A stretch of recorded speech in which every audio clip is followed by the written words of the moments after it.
Today we're going to be performing the small bowel follow-through. The routine views of this can actually vary. It's going to be dependent upon what site you're at and actually which doctor is actually looking at the films.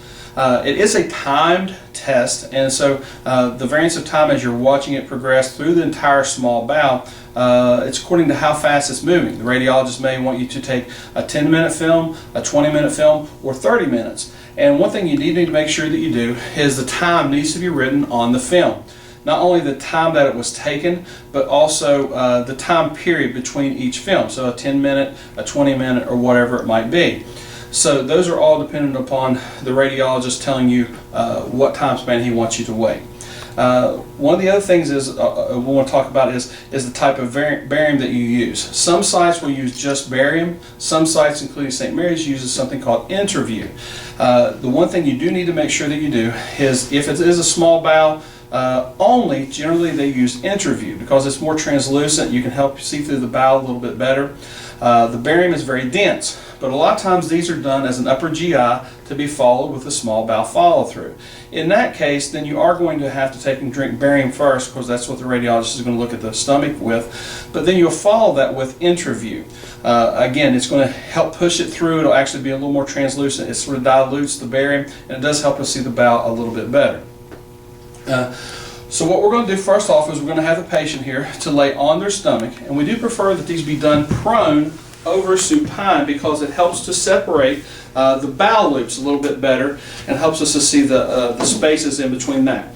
So the patient is going to be prone. We are going to shield the patient.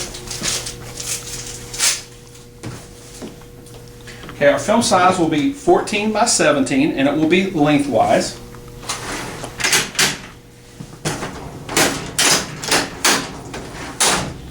Now, we're going to take, and as far as centering goes, the centering for this changes slightly.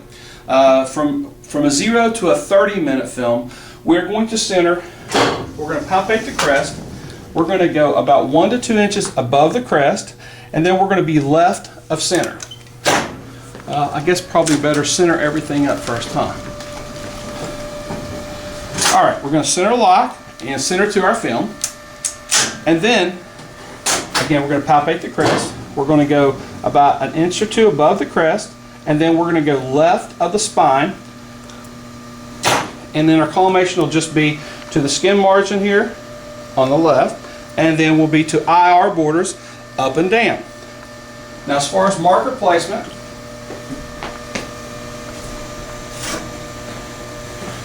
I usually just place my marker here on the film, but you can put it to the side of the patient. Either one is fine. Now, we're going to center here for the 0 to 30 minute because as the patient has drank the barium, most of the barium or the Interview will be in the stomach, emptying out into the small bowel. So from 0 to 30 minute, we typically will use this centering point, an inch or two above the crest, left of center. After the 30-minute film, our centering changes slightly. And we're going to then center at the MSP and at the level of the crest.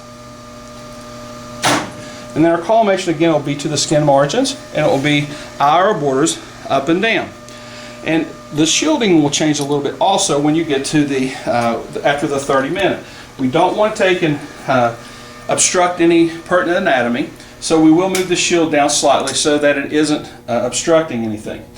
Now again, we're going to follow this, and it's going to be progressing on each film that you take. The radiologist will look at, and he will tell you how many minutes to wait before you take the next film.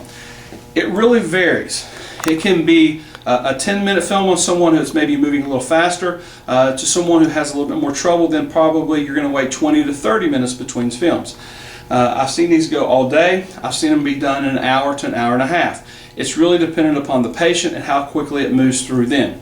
What we are looking for, though, we're trying to follow it all the way through the small bowel till it does reach the terminal ileum. So you'll hear them say that when we spot the TI, that's when they're going to take the patient back into the fluoro room, and they're going to actually, the radiologist will come in and they'll do some pictures with the patient. He'll be feeling around on their abdomen, moving some barium around, trying to see areas he was unable to see with our films, and then generally the patient is done after that.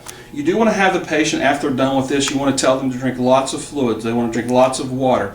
They want to try and get this flushed out of their system as best they can. So that is one thing you want to make sure that you tell the patient before they leave. Again, for all the films, the film size will be 14 by 17. And these are going to be our small bowel follow-through films. Technique. I'm sorry, I apologize. We need to talk about the technique. The techniques for these are going to be 109 kV center cell for all the films, from the 0 to 30 all the way through till we're finished with it. And again, these are our small bowel follow-through films.